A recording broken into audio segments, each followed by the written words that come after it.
दोस्तों नमस्कार, मैं सौरभ गोस्वामी। ललितपुर सदर सीट को उसका भाग विधाता मिल गया है।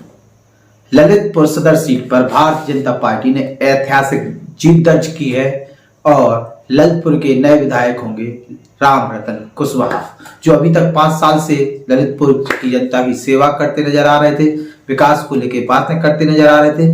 अब पुनः वो विधायक बने और फिर से जो काम रह गए उन्हें वो करते हुए नजर आएंगे, विकास की फिर से बातें करते हुए नजर आएंगे। ललितपुर के नए भाग विधाता राम रतन कुशवाहा, जिन्हें जनता ने प्रचंड बहुमत दिया है ललितपुर सदर सीट पर और 1,76,357 वोटों से वो जो है यहाँ पर वोट उन्होंने प्राप्त किया। 1,07,000 प्लस वोटों से वो जीत हासिल करने में कामयाब रहे। ललितपुर शायद ऐसा पहला जिला होगा या हो भी सकते कई जिले हों जहां पर 2 प्रत्याशी 1-1 लाख वोटों से जीत कर सामने आए। राम रतन कुशवाहा के बारे में अगर आपको हम बताते चले तो भारतीय जनता पार्टी में सबसे भरोसेमंद चेहरे के तौर पर ललितपुर सदर सीट पर उन्हें देखा जाता है। एक ऐसे व्यक्ति जो काफी लंबे समय से भारतीय जनता पार्टी की सेवा कर रहे हैं। हर प्रकार की समस्या उन्होंने झेली, गरीबी भी देखी, संघर्ष भी देखा और मेहनत भी उन्होंने देखी। वह उसका परिणाम है कि जनता जनार्दन राम रतन कुशवाहा के साथ चली जाती है, उन्हें वोट देती है। काफी विरोध था, लेकिन भारतीय जनता पार्टी के कार्यकर्ताओं ने जिस प्रकार से चुनाव को हैंडल किया, यहाँ के जो संगठन के लोग हैं उन्होंने हैंडल किया और जो भी नेगेटिविटी थी उसको दूर करते हुए पूरे चुनावी फेस को और एक प्रत्याशी के फेस को योगी और मोदी का चेहरा बना डाला। और फिर क्या था, योगी मोदी के नाम पर चुनाव लड़ा और जीत कर भी सामने आया और राम रतन कुशवाहा के लिए प्रचंड वोट या प्रचंड बहुमत जो आपको देखने को मिला वो वहां पर मिला है। राम रतन कुशवाहा की व्यक्तिगत छवि भी ज्यादा खराब नहीं है, ठीक है, उनका व्यवहार अच्छा है, लोगों के साथ जितना उन्हें मिलता है सब मिलते जुलते हैं। कुछ कमियां रह गई उसको सुधार करेंगे, आगे फिर काम करेंगे। लेकिन एक चीज बहुत अच्छी है पॉजिटिव वे में, जो है प्रत्याशियों की या कहे कि जो विधायक है उनकी सरलता। मैं लगातार बोला हूं, कई मंचों पे इस चीज को बोला हूं।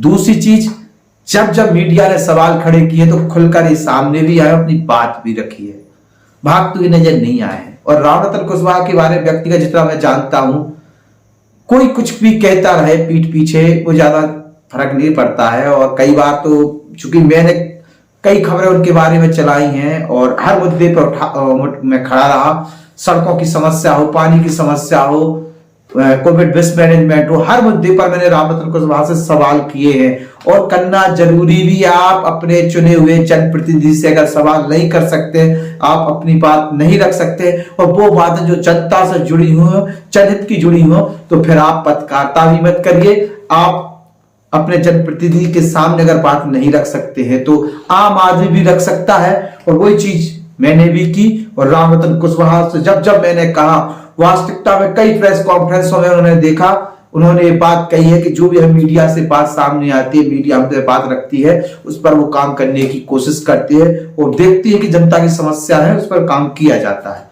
और यकीन मानिए, सड़कों की समस्या को लेकर मैंने बहुत सवाल खड़े किए, चाहे वो पूरा कला क्षेत्र की समस्या हो, चाहे चखौरा से क्षेत्र की समस्या हो, बाढ़ क्षेत्र की समस्या हो, आपकी बांसी रोड की समस्या हो, इसके बाद आपकी तेरी फाटक वाली रोड की समस्या हो, आखरोन की जो समस्या उन पर भी बात की, शहर की सड़कों पर भी हमने बात की।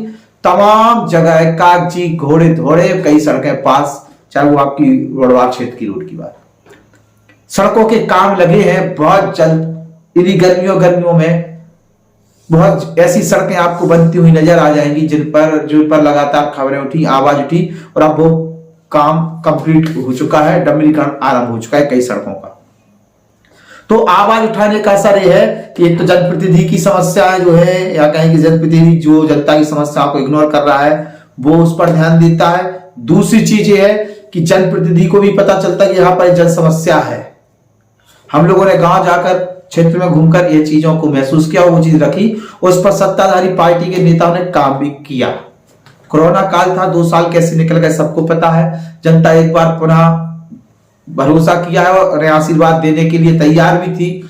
और ऐसे में जनता ने आशीर्वाद दिया भी है। आप देखते हैं रामरतन कुशवाहा पे पहले से ज्यादा जिम्मेदारी है, वो काम भी दिखाने जो अभी तक पूरे नहीं हुए हैं, जो उन्होंने कहा दावा किया था कि हम सब सही करेंगे वो भी देखना है। जनता ने प्रचंड बहुमत दिया है तो भरोसा विश्वास भी बना के रखना है। और जिस प्रकार की छवि के लिए मैं खुद बोलता हूं कि रामरतन कुशवाहा की छवि व्यक्तिगत ठीक है, वो छवि को भी बना के रखना है, चाहे उनके बच्चे की छवि हो चाहे उनकी छवि हो। और एक नेता के तौर पर भी अपने आप को रखना है कि संगठन और कार्यकर्ताओं के बीच में और जनता के बीच में भी काम करे। क्योंकि अब वो विधायक चुने तो गए भारतीय जनता पार्टी की तरफ, लेकिन पूरे ललितपुर जिले की जनता जो उनकी सदर सीट है वो उनकी है और उनके लिए उन्हें काम करना ही पड़ेगा। जिम्मेदारी बड़ी है, बहुमत भी बड़ा है, ऐसे में खुलकर उन्हें अपनी समस्याओं को, जनता की समस्याओं को सुनना पड़ेगा और रखना पड़ेगा।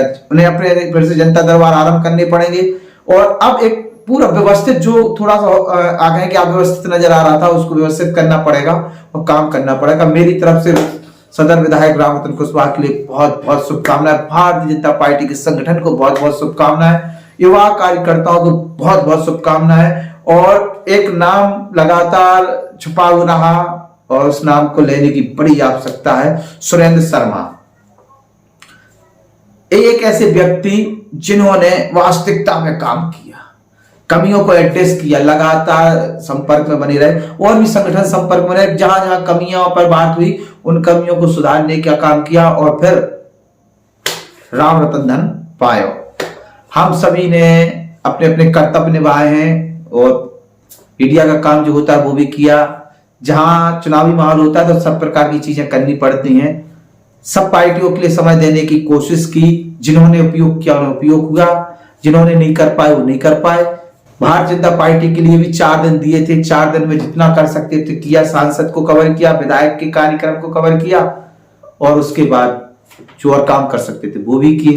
तो एक बार पुनः भारतीय जनता पार्टी के लिए बहुत बहुत शुभकामनाएं, रामरतन के लिए शुभकामनाएं। ललितपुर सदर सीट की जो जो समस्याएं हैं उन पर सदर विधायक रामरतन कुशवाहा अब काम करते हुए नजर आएंगे, ये हमें भरोसा भी है, विश्वास है। वरना हम तो हैं बोलने के लिए, जैसे अभी तक स्वतंत्रता से बोलते आ रहे थे आगे भी बोलते रहेंगे। हमें भरोसा है कि रामरतन कुशवाहा भी जो अभी तक कहते आ रहे हैं कि कुछ भी हो जाए, गोस्वामी अगर बोलेगा तो जनता के मुद्दों पर बिल्कुल दमखम से बोलेगा। एक जनप्रतिनिधि के लिए मेरे ऊपर इस प्रकार का भरोसा है तो मैं भी उनसे कहना चाहता हूं, हमें भी आप पर बहुत भरोसा है कि आप जनता जनार्दन के लिए कुछ करते हुए नजर आएंगे। बड़ा विश्वास, बड़ा भरोसा है। और एक दूसरी चीज, ललितपुर क्षेत्र से एक नेता ऐसा बन के सामने आ रहा है जो मंडल लेवल पर अपना नाम कहीं ना कहीं स्थापित करने में कामयाब रहेंगे। और हमें ऐसी आशा है कि सांसदीय क्षेत्र में भी, सांसदीय के चुनाव के क्षेत्र में भी एक बड़ा विकल्प के तौर पर रामरतन कुशवाहा आगे देखने को मिलेंगे, ऐसे हमें आशा है, अभिलाषा है। अनुराग शर्मा की जोड़ी, रामरतन कुशवाहा की जोड़ी और मंत्री मनोहर लाल पंत की जोड़ी अब आगे ललितपुर में क्या कर सकते हैं, देखने वाली बात होगी। तमाम आशा, अभिलाषा और तमाम मुद्दे जिन्हें इग्नोर किया है और जनता ने पूरी तरीके से प्रचंड बहुमत दिया है रामरतन कुशवाहा को, आशा करते हैं कि उनके भरोसे और विश्वास को ना तो रामरतन तोड़ेंगे, ना ही भारतीय जनता पार्टी का ललितपुर का संगठन तोड़ेगा। नमस्कार। हमारे YouTube channel the Bundelkhand post को सब्सक्राइब करें।